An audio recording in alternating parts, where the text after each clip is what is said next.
You step into the dim hallway of that old colonial house, the floorboards groaning under your boots like they're whispering warnings from 3 centuries ago. The air hangs heavy with the scent of damp oak and wood smoke that never quite leaves the walls, even on a warm spring day. Outside, the wind rattles the leaded glass panes, carrying the distant lowing of cattle and the sharp crack of an axe splitting kindling. Your hand slides along the rough banister, fingers tracing the worn grooves where generations gripped it tight. Then you crouch low, the chill of the uneven planks seeping through your knees, and reach into the narrow gap beneath the lowest step. The space is black as pitch, colder than the rest of the room, and your fingertips brush something dry and brittle, wrapped in what feels like faded linen. Your breath catches. The house seems to hold its breath with you, the shadows stretching longer across the whitewashed walls, as if the past itself is leaning in close, daring you to pull it into the light.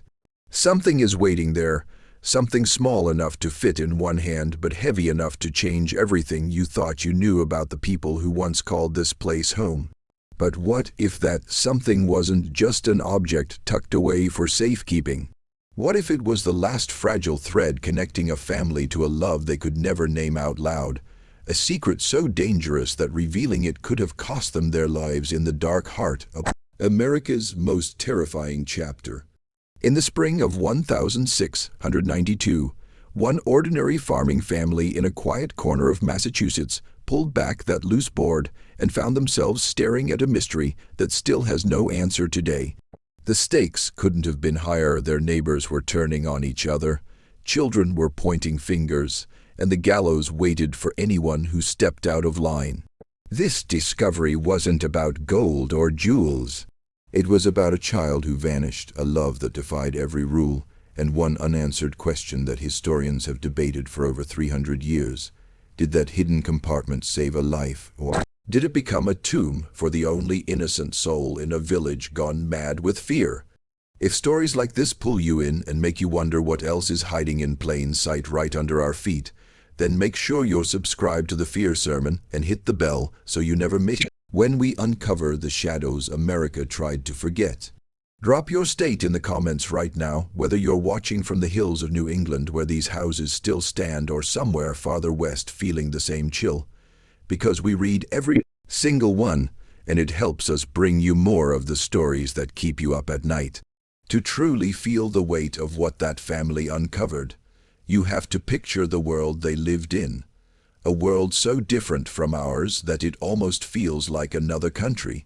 It was the late 1600s in the Massachusetts Bay Colony, a time historians now call one of the darkest stretches in early America. The colonies were still raw and young, carved out of dense forests where English settlers had only been for a couple of generations. Small villages like Salem Village huddled around meeting houses and muddy cart paths, with saltbox homes built tight against the cold central chimneys, steep roofs to shed the snow, and walls stuffed with clay and straw to keep out the wind. Life revolved around the Puritan faith, hard work, plain speech, and a constant watch for sin. But the backdrop was even bleaker than the sermons. Just 15 years earlier, King Philip's War had torn through the region like a storm.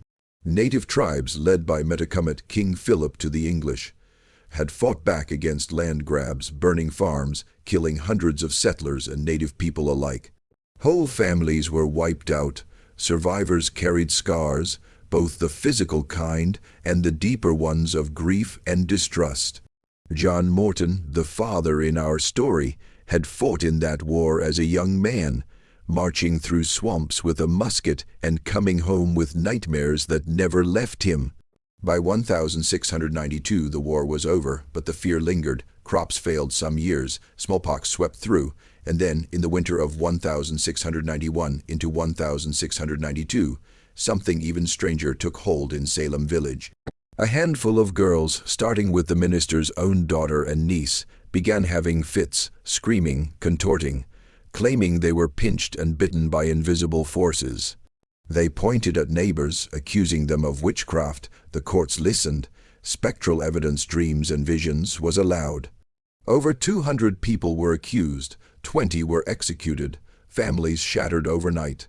Neighbors who had shared meals now testified against each other over old grudges or property disputes. It was a perfect storm of panic, religion, and human frailty. In that world, a loose board under the stairs wasn't just carpentry. It was survival. Some homes had hidden spots built after the war, places to stash food, valuables, or even a person if raiders came or if the authorities knocked at night. The Morton house was one of those built around 1665 by the man who owned it before John, a modest two-story place on the edge of the village with a dirt floor kitchen and an upper chamber where the family slept. The stairs rose steep and narrow along the chimney, and beneath the lowest tread sat that compartment, maybe 2 feet deep and wide enough for a child to curl inside. No one talked about it openly. In a village where every unusual act could be called the devil's work, secrets stayed buried. But on that ordinary afternoon in May 1692, when the constables came for Anna Morton, the family had no choice but to lift that board and look inside. And what they found would force them to confront a secret older than the accusations swirling around their own door. The people at the center of this story weren't heroes in the history books.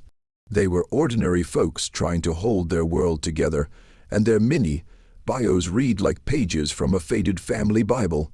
John Morton was 42, a tall, quiet farmer with calloused hands and a limp from a wound he took at the Battle of Bloody Brook during King Philip's War. He had seen friends die screaming in the woods. He believed in God and hard work, but the war had left him with a quiet doubt about the righteousness of his neighbors' fears. He spoke little, but when he did, his word carried weight in the village. His wife Anna was 38, the daughter of a midwife who had taught her the old ways of herbs and poultices. Anna was warm-hearted, the kind of woman who sat with the sick through the night and whispered prayers over fevered children. She kept a small garden behind the house, comfrey for bruises, yarrow for wounds, and that alone made some tongues wag. In a time when any woman who healed without a doctor's blessing could be called a witch, Anna's kindness was her greatest risk. Their daughter, 6-year-old Lizzie Morton, was the light of the house. Small for her age, with her mother's dark curls and her father's serious eyes, she loved to hide in the buttery and pretend the shadows were friendly giants. She had survived a bout of measles the year before, and the village girls sometimes teased her for talking to the barn cats.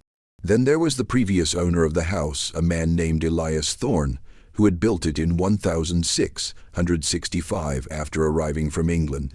Thorne died childless in 1680, leaving the property to John in a simple will that mentioned the stairs and all that lies beneath.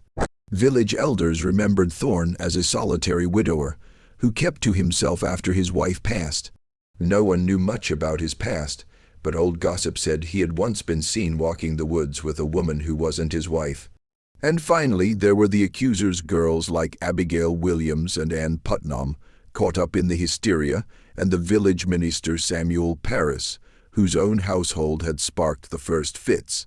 Each of them played their part in the tightening noose around the Morton family: John, Anna, Lizzie, and the ghost of Elias Thorne. These were the souls whose lives collided under those stairs. None of them set out to make history. They just wanted to protect what little they had left. The discovery itself happened fast, in the frantic minutes between the knock at the door and the moment the constables would drag Anna away. It was late afternoon, the sky bruised with rain clouds, when 3 men from the village court rode up on horseback. They had a warrant. Anna Morton stood accused of tormenting the Putnam girl with spectral bites and of using herbs to curse a neighbor's cow. John heard the horses first. He grabbed Lizzie's hand and pulled her toward the stairs while Anna tried to reason with the men at the threshold. "There's no time," John whispered, his voice low and steady the way it had been on the battlefield. He dropped to his knees in the hallway, pried at the loose board beneath the bottom step with the blade of his knife. The wood gave with a soft groan. Cold air rushed out, carrying the faint, musty smell of old linen and something sharper, perhaps dried lavender or the ghost of a child's breath. Inside the narrow space, no bigger than a grain barrel, sat a small wooden box no larger than a family Bible, wrapped in a piece of faded blue cloth. John's hands shook only once as he pulled it free and pressed it into Lizzie's arms. "Hide with it," he told her. "Stay quiet as the mice." Lizzie crawled in, curling around the box like it was a doll, her small body fitting perfectly in the dark. The board slid back into place just as the constables pushed past Anna into the hall. They searched the rooms, overturning beds and rifling through the chest by the hearth, but they never thought to look beneath the stairs. Anna was taken that day. John and Lizzie were left alone in the empty house. Only later, when the men had gone and the night settled thick around the beams, did they open the box by candlelight. Inside lay 3 things that would unravel everything. First, a child's knitted woolen mitten, tiny and yellowed, far too small even for Lizzie. Second, a lock of fine dark hair tied with a thread of sinew. And third, a single sheet of parchment, folded tight. The ink faded but still legible in the flickering light. John read the words aloud in a voice barely above a whisper, and the room seemed to grow colder. The letter was written in the first person, in the careful hand of a man who had learned his letters late in life. It began, "If this box finds its way into honest hands, know that I, Elias Thorne, built this place not only for shelter but for hiding what the law would never allow. My love for the woman village called the Indian girl brought our child into the world in secret. She was born in the woods in the year of our Lord 1668, and I hid her here when the fever took her mother. The child lived 3 winters. I could not bury her in consecrated ground without confessing our sin, so I wrapped her mitten in her hair and left this note, praying that one day someone kinder than our time would understand." The letter ended abruptly, as if the writer had been interrupted, with only the words, "Forgive us both," and a faint cross scratched at the bottom. John and Lizzie sat in silence. The first reveal was the box itself, proof that the house had always held secrets.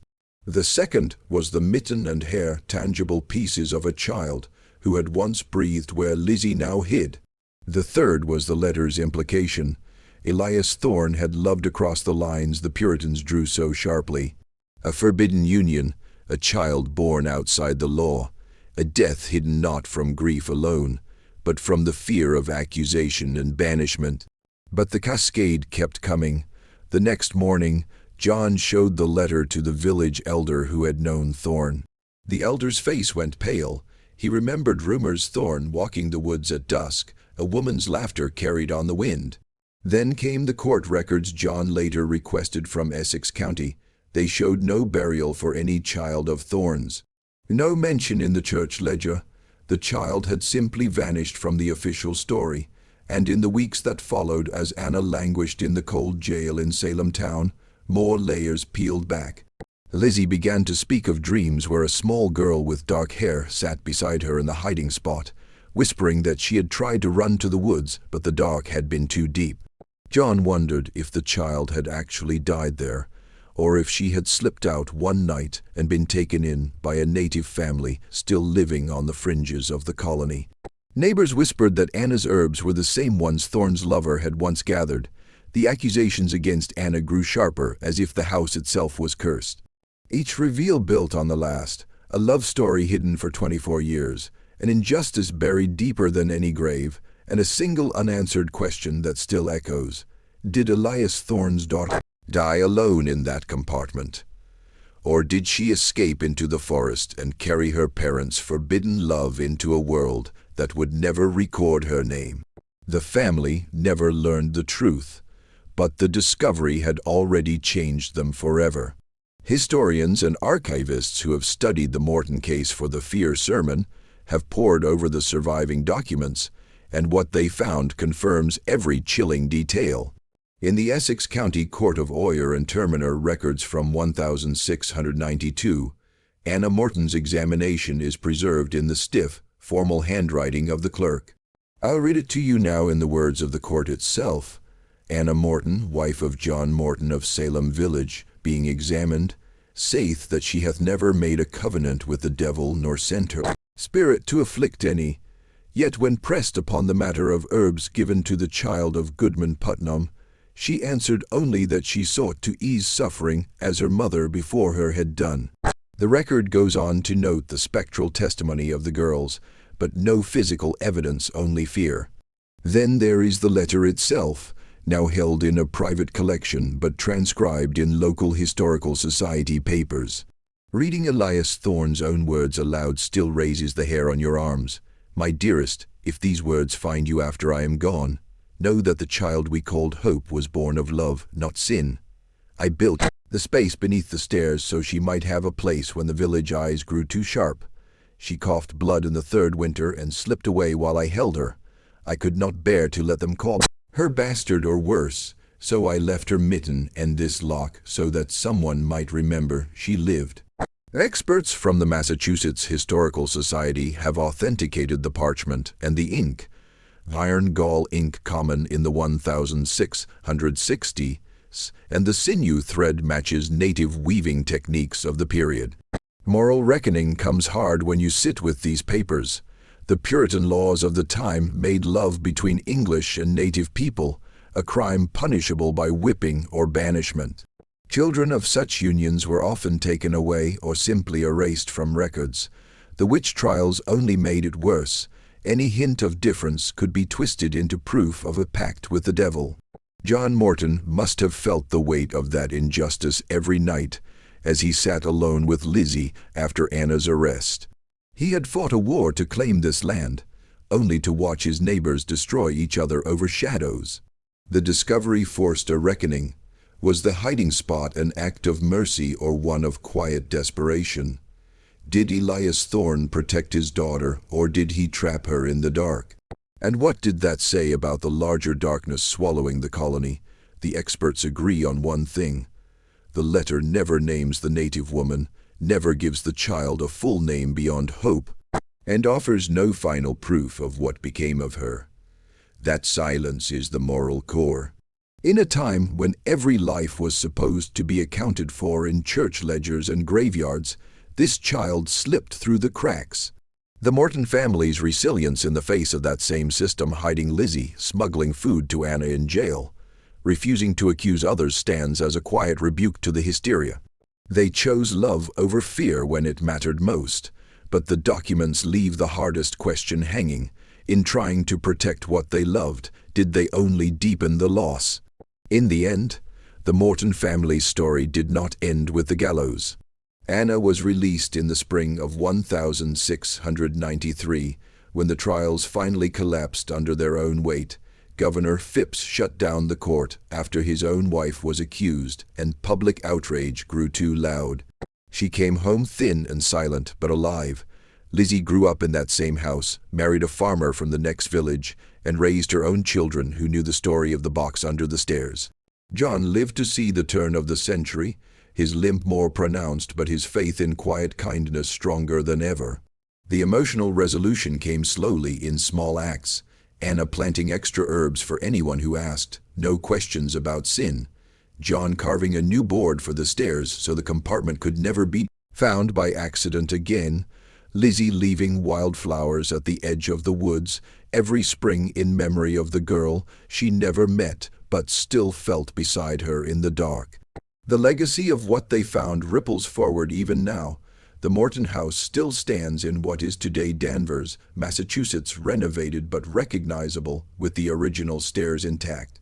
Local historical societies occasionally open it for tours, and the box and letter are on permanent loan to the Peabody Essex Museum. Descendants still visit, some carrying copies of the letter in their pockets. The living impact today is the quiet reminder it offers in our own divided times, when fear turns neighbor against neighbor, when accusations fly faster than facts. Resilience looks like the choice to hide what is precious rather than destroy it. In schools across America, teachers use the story, not the sensational parts, but the human ones, to talk about the cost of injustice and the power of ordinary love.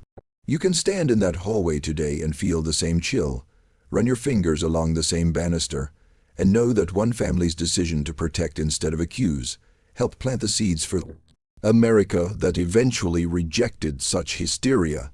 The loss never fully left them. Anna spoke of the hidden child in her final days, wondering if hope had found peace. But the love and the resilience endured. That is the true victory hidden beneath those stairs. Not a solved mystery, but a family that refused to let fear win.